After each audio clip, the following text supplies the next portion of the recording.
Hey everybody, it's Charlie from Daily Motor, and this is the review of the 2020 Land Rover Defender.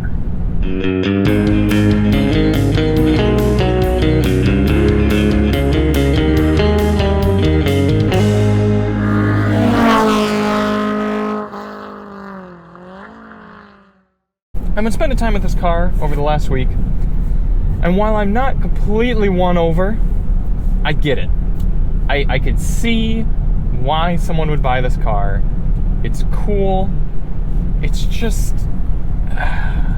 it's not a good driver's car. If you want a luxury vehicle and you want it to be comfortable and nice, premium materials, easy to use, easy to drive, don't buy a Defender. Even if you want a Land Rover, buy yourself a Range Rover Sport, buy yourself an Evoque, a Velar, something else. This is an off-road vehicle. This is something that you should only be buying if you want a luxury Jeep. If you want something you can take off-road, be confident in, get stuck, and money is no object. You want to have heated and cooled seats. You want to have good, luxurious trimmings inside with you. People who buy this as just a daily on-road driver, it's just as sad as when people buy Wranglers for the same purpose. If you buy a Defender and you've got no intention on taking it off-road, you just want it as a status symbol, I'm sorry, but you bought the wrong car. So let's get into this actual Defender that I'm driving. This is the 110 4-door SE trim P400, meaning it's got both a supercharger and a turbocharger paired to this inline-6 motor.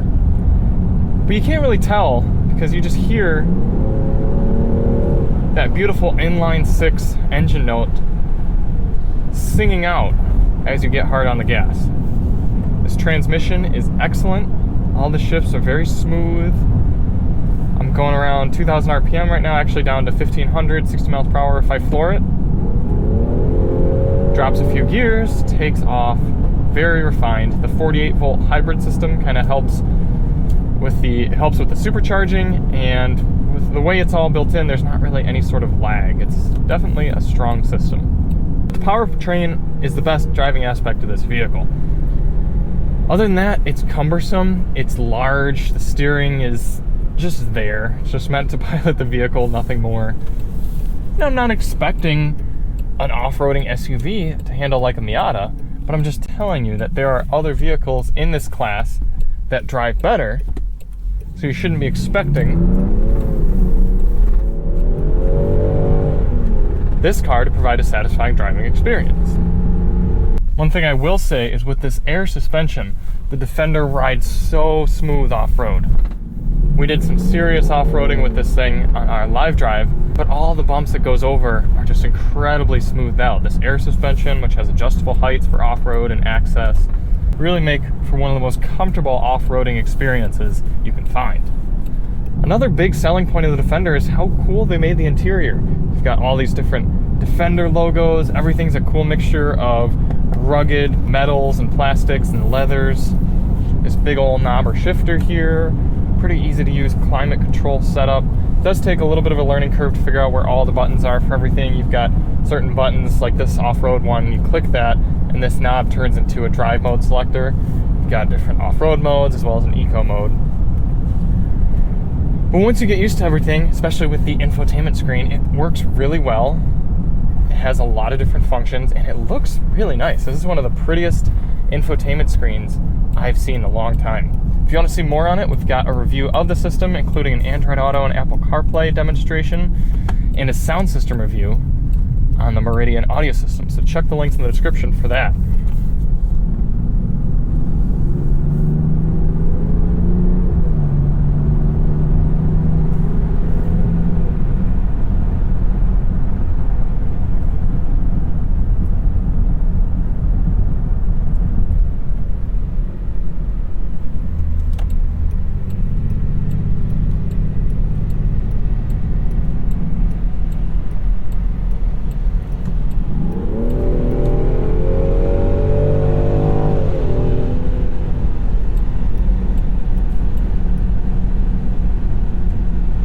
Up here at highway speeds, even with the panoramic sunroof open, The Defender's surprisingly quiet.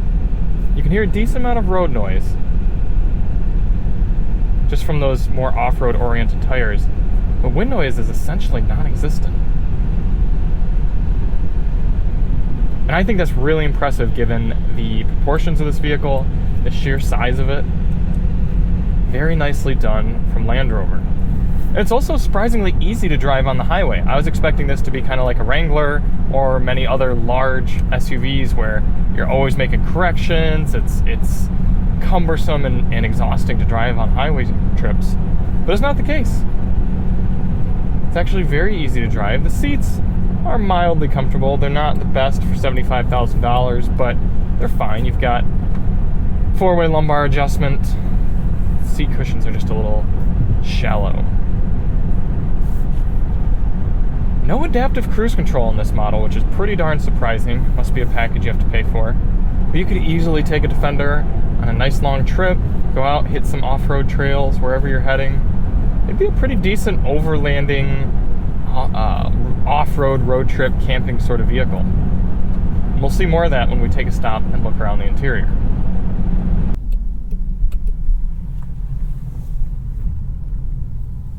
Pulling into the lot, and take a look at the Land Rover's backup camera. All the cameras, really. You've got a 360-degree view right there, good resolution. Backing up kind of shows where your tires are headed. I like to see that. Then you put it in drive, and you get your forward view. And you can actually go around here and see all your different sides as well. Look at that. It shows you like what your vehicle is coming up to. Isn't that neat? Oh, that goes away for the back, but you can actually click on these different views for the backup camera as well. What other views we got? Got this cool side view. That's super cool. I love seeing technology like that in vehicles. Then you've got these off-road cameras. It's supposed to show you, as you're heading off-road, what you might be coming up to, shows you what your differentials are doing. You can even hit that and have like a transposed view. That's pretty cool. And then for towing, you can see right up where your ball hitch would be going if you need to line right up on a trailer. Pretty nifty.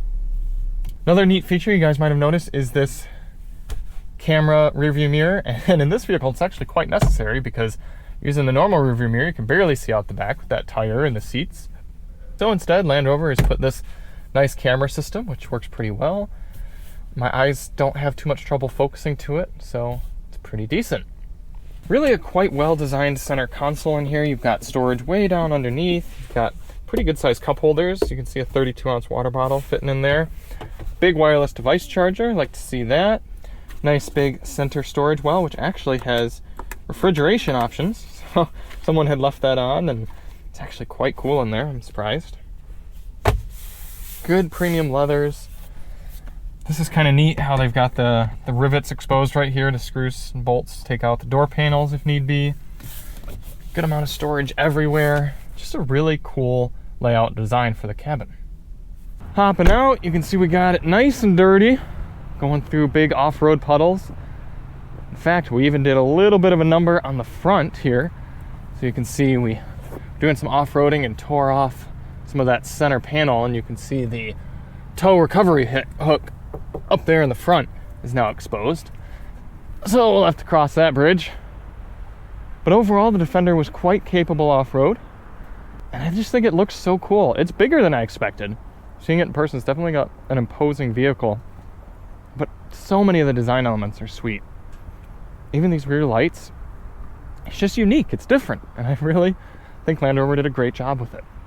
Checking out the back, you got this very rugged hard plastic liner, and I know some people have known us to complain about hard plastics periodically. We try not to, but in this case, being all rugged like this and designed with a no-slip surface, I think it's a really smart design, and for this type of vehicle.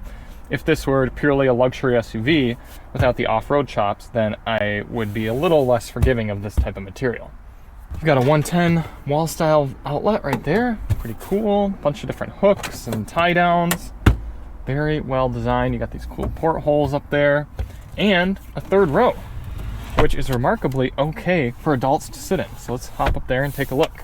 Seats kind of fold up and forward like that, allow you to step in and back. Not the most knee room in the world for adults back here.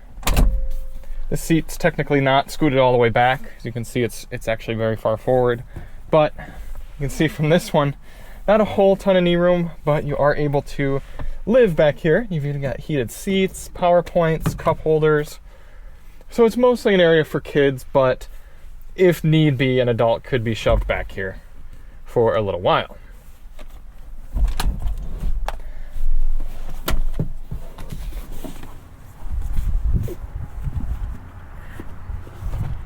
Then the second row, much different story. Get that all the way back. Very good place to be. You can see how muddy we got it on the live drive. Doing some off-roading, but you can recline the seats a little bit here and just get very, very comfortable. Again, not the most deep floor bottoms. It'd be nice to see a little bit more there, but got wood trim, a USB port up here, along with an optional little tablet holder place. Dual zone climate control, even in the rear, USB ports, 12-volt outlets galore. Got a center flip down armrest, and you can even flip down this seat entirely should you want to access things in the back or have just like a big center pass-through or something. So you do have the 40-20-40 rear folding seats. Just a really cool design, really different vehicle. I appreciate cars that are different and unique. All I hope is that if you're buying a Defender, you know what you're getting into. Because if you just want a good, nice looking, good driving luxury vehicle, there are better options out there. But at least the Defender is cool. Thank you all so much for watching. If you want to see more on the Defender, check out the links for our fuel economy review as well as our audio system review in the description. Hit that subscribe button and we'll see you on the next one. I'm Charlie from Daily Motor, and as always, drive on.